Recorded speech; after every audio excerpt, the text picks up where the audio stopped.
And so the sizing of an HVAC system, and HVAC stands for heating, ventilation, and air conditioning, includes the following considerations. And one is capacity. And this initial part, I know it kind of seems, or at least it does to me, kind of seems like this is a little out of place when we start to talk about the exterior site. When we talk about heating, cooling, and demand, a lot of that plays into the exterior site, and we'll talk about, how, and that plays into the capacity of it. And so what it also plays into is how do we reduce it? So if we think about heating and cooling and demand, right? If we think about passive strategies, passive strategies are really used and incorporated in order to reduce that, because mechanical systems take up a lot of energy. They tend to be the greatest energy usage within a building, or energy consumptor in the building.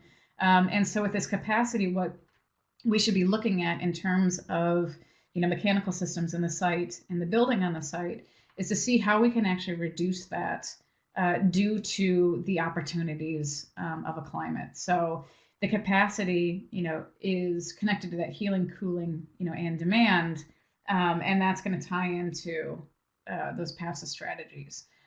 There's also the sizing of major equipment and spaces, and again, that kind of comes hand in hand with this capacity. If I'm, pumping more conditioned air and filtered air into a space, well, then that's going to kind of pump up the sizing, of equipment and spaces. And so what it's based upon largely is, the need to meet demand. And so that's, kind of where I'm going with this is, how do we deal with that demand? How do we meet that demand?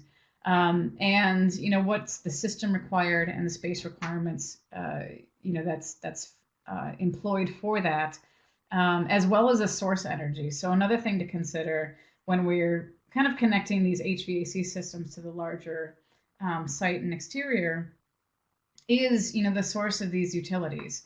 And so is it gas? Is it electric? Is it diesel? Or is it these passive systems?